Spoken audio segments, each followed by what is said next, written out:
রোববারের আলসে দুপুরে হঠাৎ যদি একাকিত্ব এসে গ্রাস করে, সেটাকে দূরে রাখার এক এবং অব্যর্থ ওষুধ 91.9 ফ্রেন্ডস এফএম এর বিশেষ নিবেদন সানডে রোম্যান্স। আজকের গল্প বাচস্পতি মুখার্জির লেখা উত্তর অজানা। এটি সানডে রোম্যান্স অরিজিনালসের একটি নিবেদন। মুখ্য চরিত্রে আবৃতি, পাপান এবং কথক। শুরু হচ্ছে উত্তর অজানা। আমায় বিয়ে করবে পাপানদা? দাঁড়া বাবা, আগে গ্র্যাজুয়েশনটা তো শেষ করতে দে। চাকরি বাকরি তো পেতে হবে নাকি? ও লাগবে না। ওমা, তাহলে খাবো কি? নুন ভাত খেয়ে থাকবো। খুব বড় বড় কথা শিখেছিস না? বড় হয়েছি, আমি সব কিছুর সাথে মানিয়ে নিতে পারি। তাই নাকি?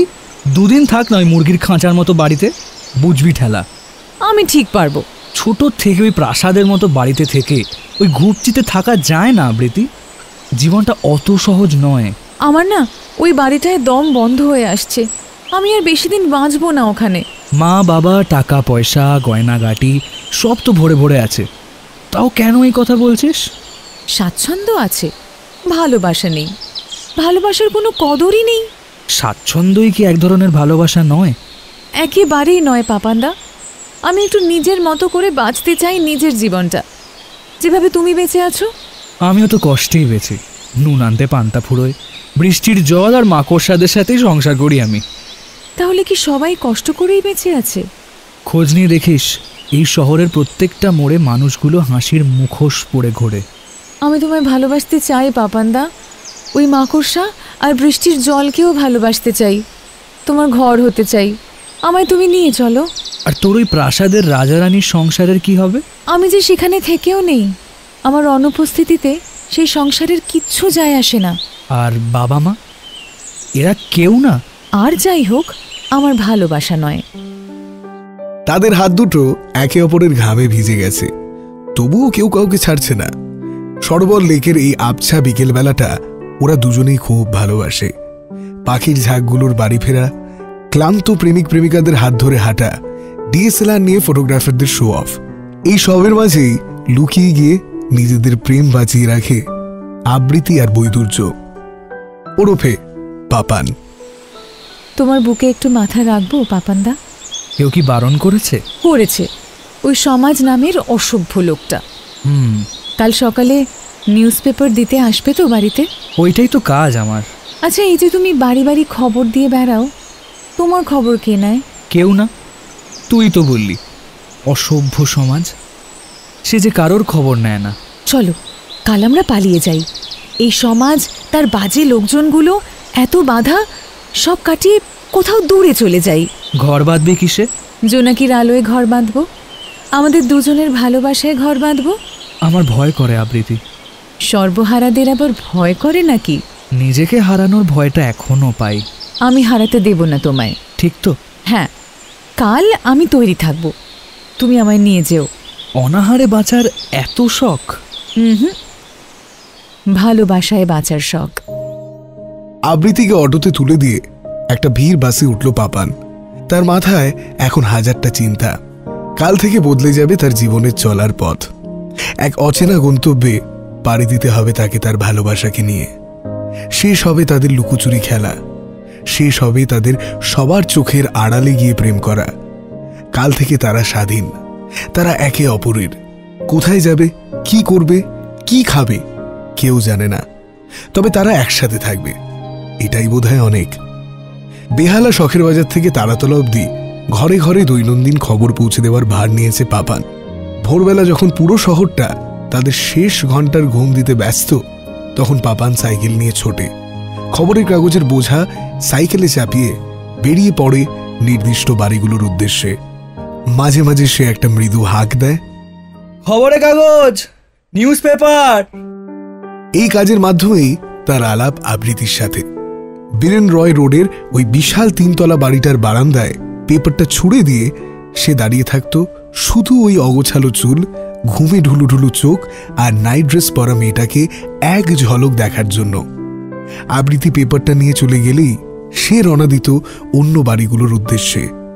ইচ্ছে করেই বাড়িটার সামনে গিয়ে সে একটু জোরে হাঁক দিত, পেপার, কাগজ, পেপার। তারপর একদিন আলাপ হয়ে গেল তার ওই অচেনা মেয়েটার সাথে রাস্তার একটা চায়ের দোকানে।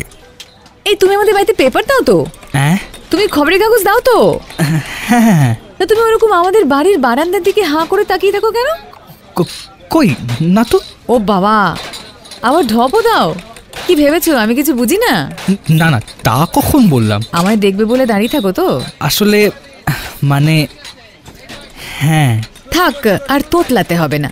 ঘুম থেকে উঠে তো আমাকে পুরো পেতনির মতো লাগে, তাই অত হাঁ করে দেখো। তোমার নাম কি? বৈদুর্য। পড়াশোনা করো না? হ্যাঁ, বিয়ে পড়ছি করেসপন্ডেন্সে।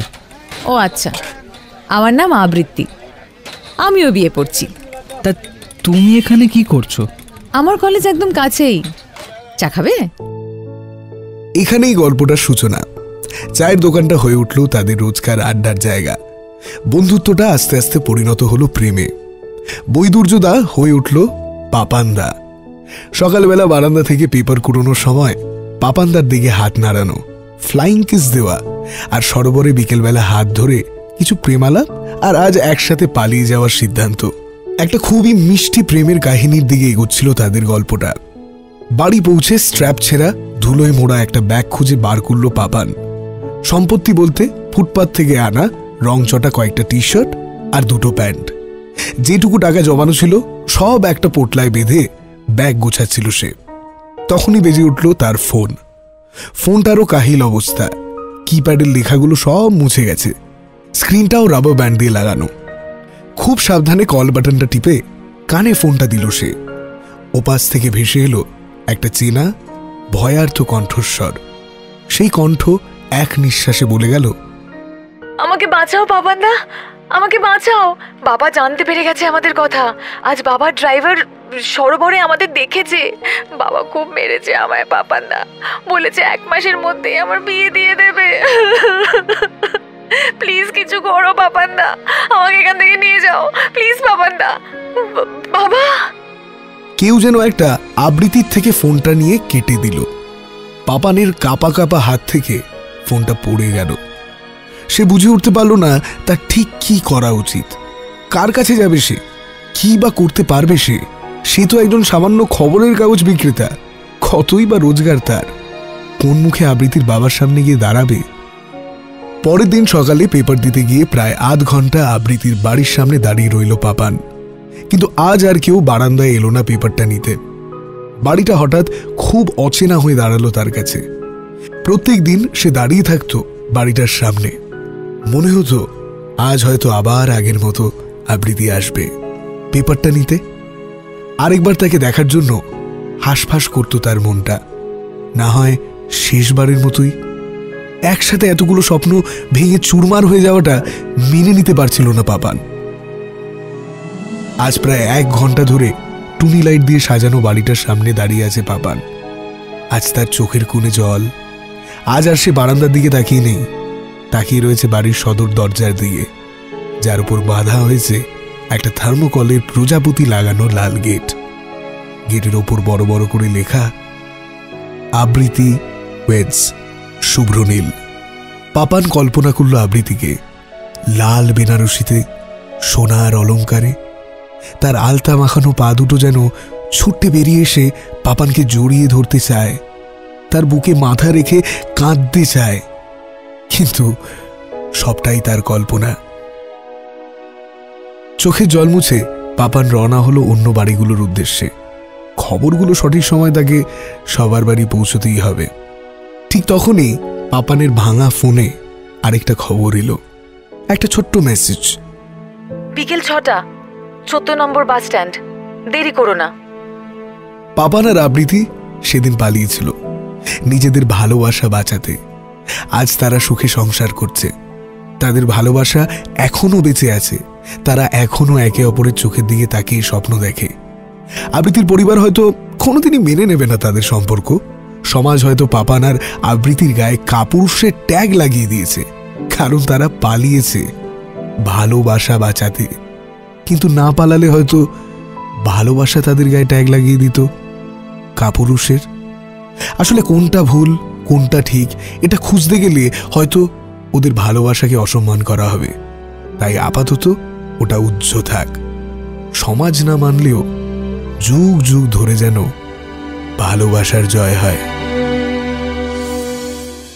শুনছিলেন বাচস্পতি মুখার্জির লেখা উত্তর অজানা। এটি সানডে রোম্যান্স অরিজিনালসের একটি নিবেদন। মুখ্য চরিত্রে অর্থাৎ পাপানের ভূমিকায় সংগ্রাম, আবৃত্তি নীলাঞ্জনা, কথক অরিত্র, সমগ্র পরিচালনায় অভিষেক, আবহ সঙ্গীত এবং ধ্বনি পরিকল্পনায় শুভজিৎ, সূত্রধর আমি অরিজিৎ। শেষ হলো এই রোববারে সানডে রোম্যান্সের আমাদের বিশেষ নিবেদন স্বপ্নপূরণ। আগামী রবিবার ঠিক দুপুর 2টায় এরকমই একটা রোম্যান্টিক গল্প নিয়ে হাজির হবে সানডে রোম্যান্স, শুধুমাত্র 91.9 ফ্রেন্ডস এফএমে।